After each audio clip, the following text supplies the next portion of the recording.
إن الحمد لله نحمده ونستعينه ونستغفره ونعوذ بالله من شرور أنفسنا ومن سيئات أعمالنا. من يهده الله فلا مضل له ومن يضلل فلا هادي له، وأشهد أن لا إله إلا الله وحده لا شريك له، وأشهد أن محمدًا عبده ورسوله. أما بعد، فإن خير الحديث كتاب الله، وخير الهدي هدي محمد صلى الله عليه وسلم، والشر الأمور محدثاتها، وكل بدعة ضلالة، وكل ضلالة في النار. يا أيها الذين آمنوا اتقوا الله حق تقاته ولا تموتن إلا وأنتم مسلمون.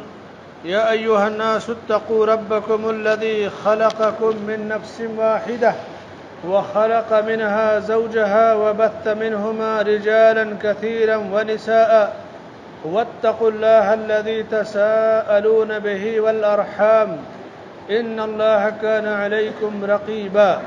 يا أيها الذين آمنوا اتقوا الله وقولوا قولا سديدا يصلح لكم أعمالكم ويغفر لكم ذنوبكم، ومن يطع الله ورسوله فقد فاز فوزا عظيما. وقال تعالى في مقام آخر: ويظنون بالله غير الحق ظن الجاهلية، وقال: ومن يتوكل على الله فهو حسبه. معزز حضرین جمعہ، عزیزوں اور دوستوں، بزرگوں اور بھائیوں، اب یہ چیز کسی سے ڈھکی چھپی نہیں رہ گئی اور ہر آدمی اس حقیقت کو سمجھ گیا کہ ہم اور آپ اور پوری دنیا پچھلے 8-10 مہینوں سے ایک کڑی آزمائش میں گزر رہی ہے. بہت سارے لوگ آفت یا مصیبت کا مذاق بھی اڑانے لگتے ہیں، بہت سارے لوگ فضول تبصرے بھی کرنے لگتے ہیں، بہت سارے لوگ احتیاط کرتے ہیں. لوگوں کی الگ الگ قسمیں ہیں. صورتحال جو بھی ہو، چاہے یہ ایک طرح کی پلاننگ یا سازش ہو، چاہے بیماری ہو، چاہے عذاب ہو، اس کو بھی آپ اچھی طرح سے جانتے ہیں. ہم کسی چیز پہ تبصرہ نہیں کرتے. ہم ایمان والے ایمان کے تناظر میں اپنے معاملات کو حل کرتے ہیں. مومن آدمی فضول گفتگو سے بچتا ہے. اللہ کے رسول صلی اللہ علیہ وسلم فرماتے ہیں کہ من حسن اسلام المرء ترکہ ما لا یعنیہ. انسان کے اسلام کی خوبصورتی یہ ہے، یعنی اسلام سب کا ایک جیسا نہیں ہوتا ہے، اور نہ تو ایمان سب کا ایک جیسا ہوتا ہے. ہم میں سے سینکڑوں لوگ مسجد میں اگر موجود ہیں تو سب کے دل کا خشوع خضوع، سب کے وضو کی کیفیت، سب کا ایمان، سب کا عقیدہ، عمل کا جذبہ، فرق آپ کو ملے گا. لیکن اللہ کے نبی صلی اللہ علیہ وسلم نے فرمایا کہ اسلام کا خوبصورت مزاج یا خوبصورتی یہ ہے کہ جو چیز بندے کے کام کی نہیں ہے اس میں نہ پڑے، فضول چیزوں میں نہ پڑے، اور ہمیشہ اللہ سے حسن ظن رکھے. کوئی بھی آفت، بلا، مصیبت آئے تو اللہ سے حسن ظن رکھے، بھلا گمان رکھے.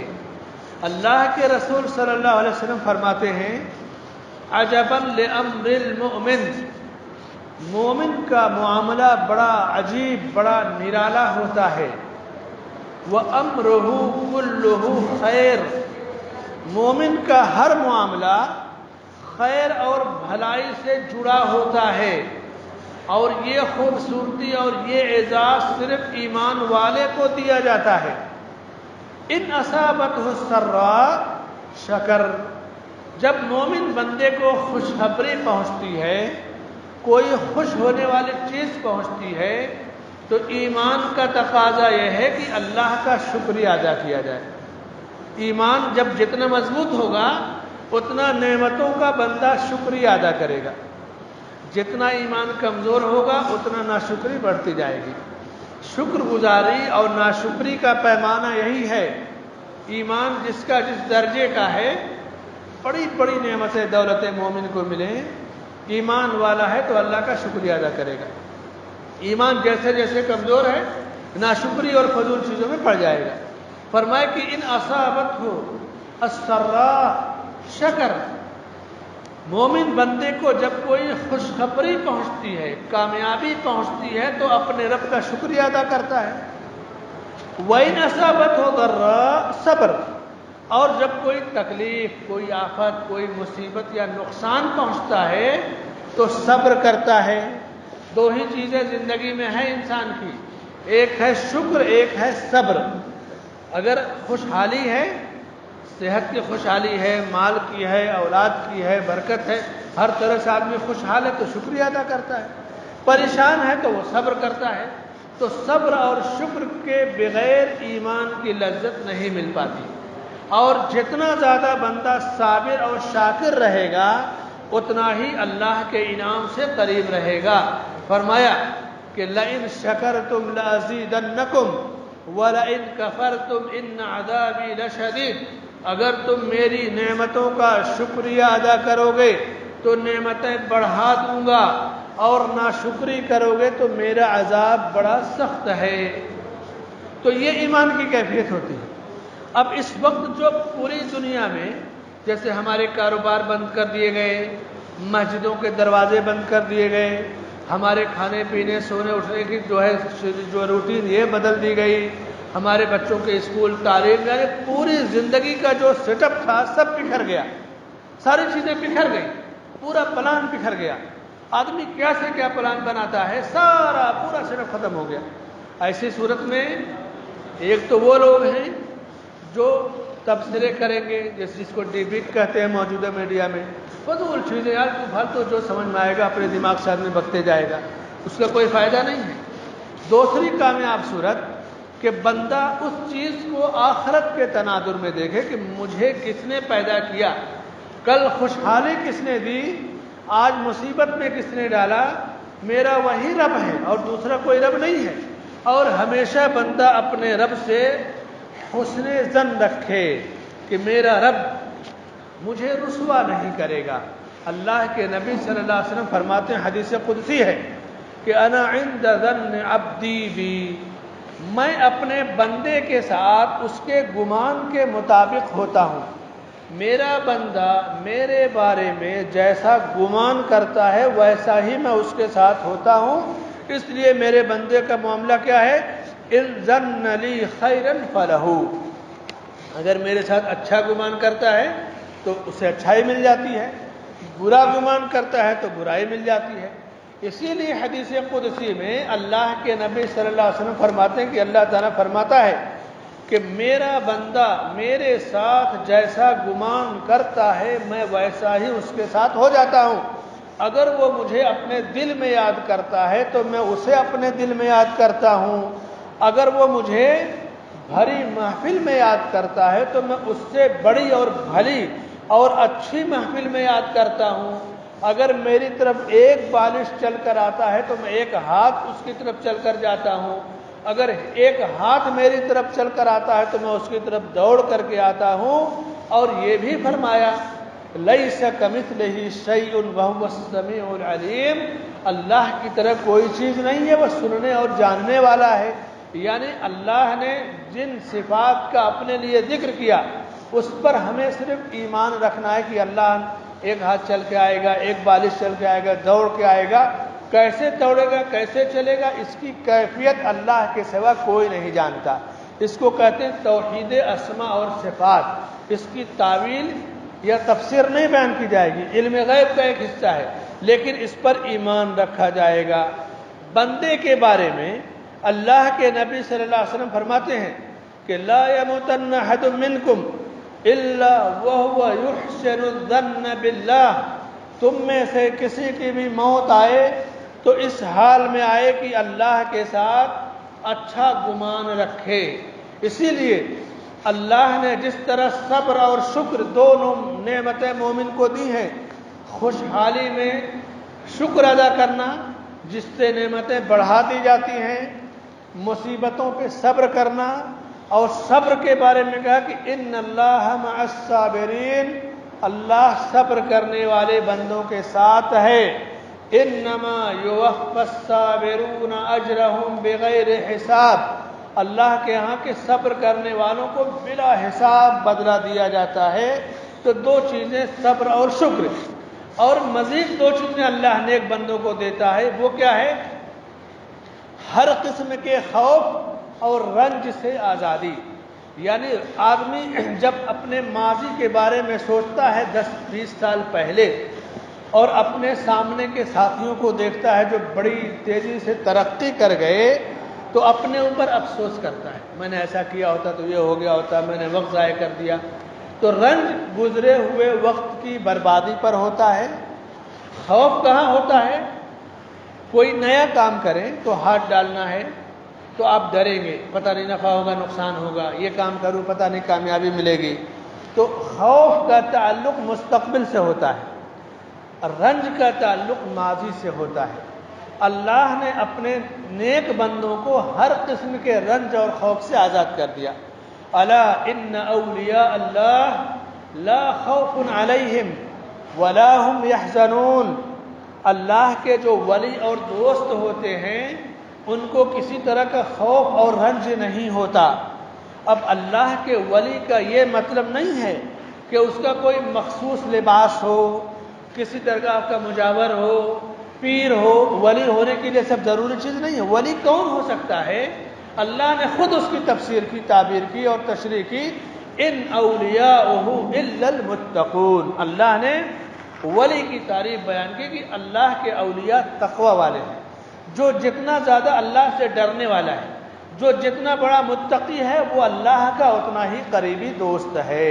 یعنی ایمان کے ساتھ تقوی مل گیا تو اللہ کی دوستی مل گئی، اللہ کی معیت مل گئی، اور جب ایمان و تقوی جمع ہو گئے تو اللہ یہ انعام دیتا ہے کہ اب یہ بندہ نہ ماضی پہ افسوس کرے گا، نہ مستقبل کے بارے میں غور و فکر کرے گا۔ اسی لیے سلف صالحین جب ان کی موت کا وقت آتا تھا تو وہ مسکراتے تھے۔ حضرت بلال رضی اللہ تعالی عنہ کی جب وفات کا وقت آیا تو وہ رونے کے بجائے مسکراتے تھے۔ ان کی بیوی نے کہا کہ یہ آخری وقت ہے اور یہ مسکرا رہے ہیں، یہ وقت تو رونے کا ہے، کتنی بڑی مصیبت ہم پر ٹوٹ رہی ہے، بچے یتیم ہوں گے اور یہ مسکرا رہے ہیں۔ تو حضرت بلال نے کہا کہ میں کیوں نہ مسکراؤں، میں مرنے کے بعد اپنے آقا صلی اللہ علیہ وسلم سے ملاقات کروں گا۔ یہ ہے ولایت کہ بندہ کہاں جا رہا ہے، مرنے کے بعد آخرت میں جائے گا۔ تو اب وہ ڈر نہیں اس کے اندر ہوتا ہے، کیونکہ وہ اللہ کا دوست ہے۔ ایمان و تقوی کی بلندی ہے، نہ ماضی پہ افسوس ہوگا نہ مستقبل کا رنج و غم ہوگا۔ تو اسی لیے اللہ کے نبی صلی اللہ علیہ وسلم نے ہمیں صبر اور شکر کا جہاں حکم دیا، اللہ نے حکم دیا، وہیں انعام جو ملا صابر اور شاکر کو، اور اللہ نے اپنے دوستوں کو کہ ہر قسم کے رنج اور خوف سے بندے کو آزاد کر دیا۔ امام مسلم نے صحیح مسلم میں حدیث ذکر کی ہے کہ ایک شخص نے اپنی وفات کے وقت اپنے بچوں کو جمع کیا، بچوں سے سوال کیا کہ یہ بتاؤ کہ میں تمہارے لیے کیسا باپ تھا؟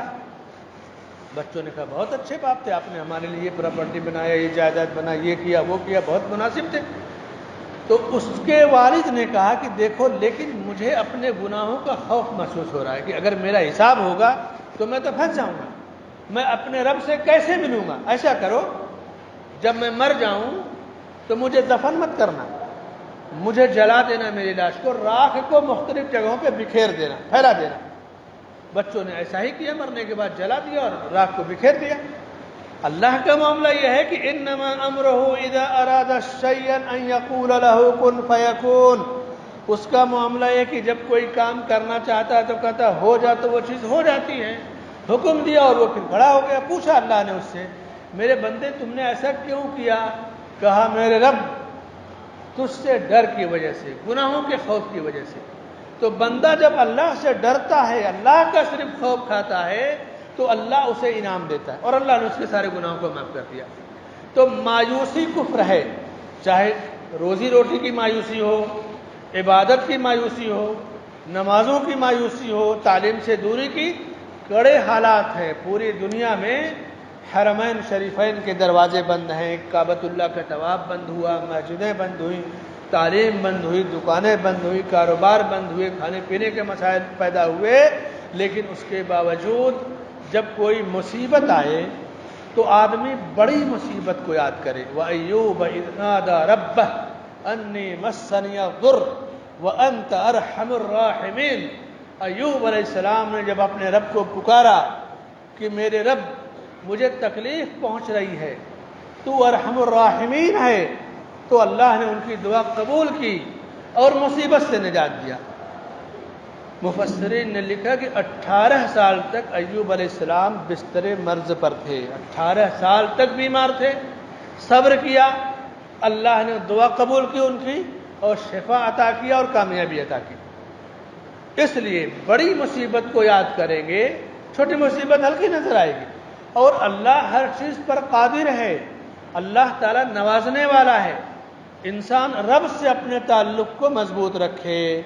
اسی لیے اللہ کے رسول صلی اللہ علیہ وسلم فرماتے ہیں کہ جب تم میں سے کوئی صبح اپنے گھر سے نکلتا ہے اور کہتا ہے کہ بسم اللہ توکلت علی اللہ لا حول ولا قوت الا باللہ، اللہ کا نام لیا، اللہ پر بھروسہ کیا، اور کوئی طاقت پھیر دینے والی یا کوئی بھی طاقت یا غم اللہ کے سوا کسی کے پاس نہیں ہے۔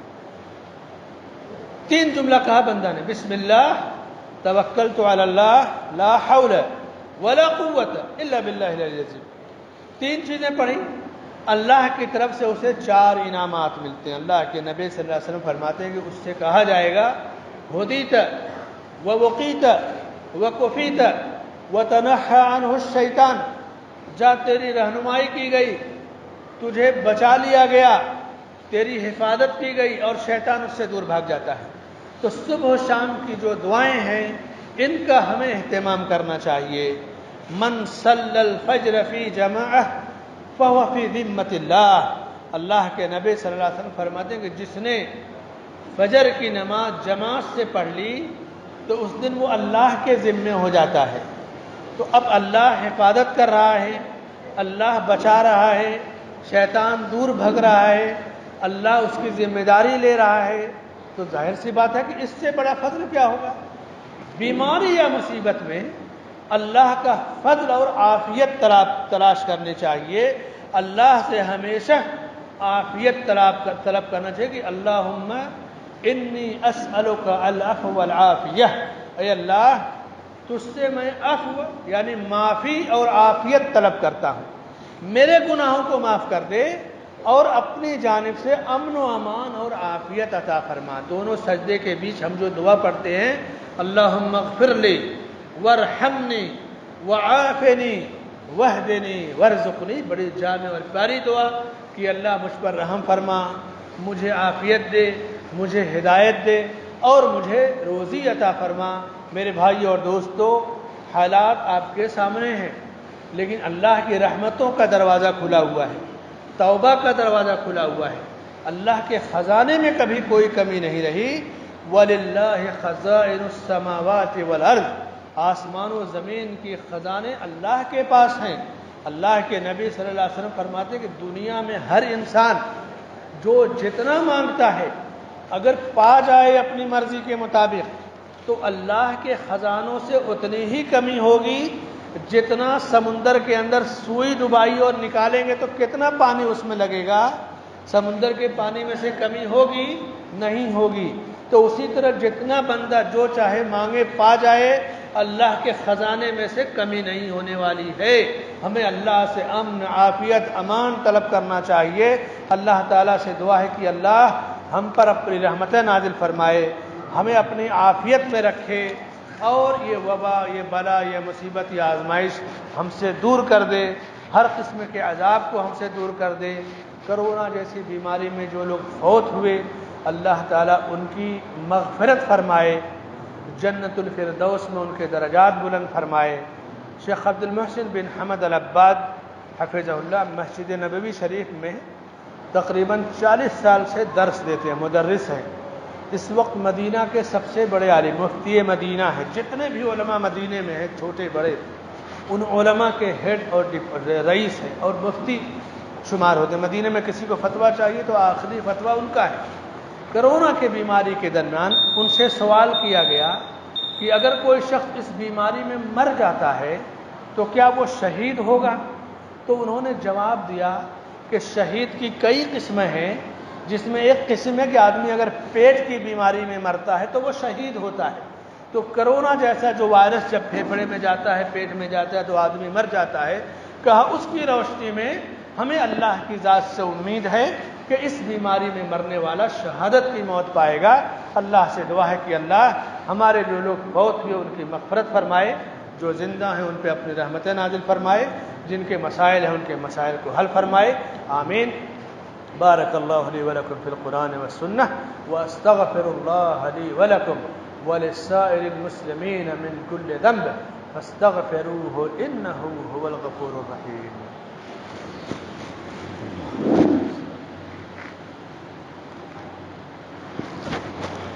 ان الحمد للہ نحمده ونستعینه ونستغفره ونعوذ بالله من شرور انفسنا ومن سیئات اعمالنا، من يهده الله فلا مضل له ومن يضلل فلا هادي له، وأشهد أن لا إله إلا الله وحده لا شريك له، وأشهد أن محمدا عبده ورسوله، إن الله وملائكته يصلون على النبي يا أيها الذين آمنوا صلوا عليه وسلموا تسليما، اللهم صل على محمد وعلى آل محمد كما صليت على إبراهيم وعلى آل إبراهيم إنك حميد مجيد، اللهم بارك على محمد وعلى آل محمد كما باركت على إبراهيم وعلى آل إبراهيم إنك حميد مجيد، اللهم يا حي يا قيوم برحمتك نستغيث، اللهم آت نفوسنا تقواها وزكها وأنت خير من زكاها، أنت وليها ومولاها، ربنا لا تزغ قلوبنا بعد إذ هديتنا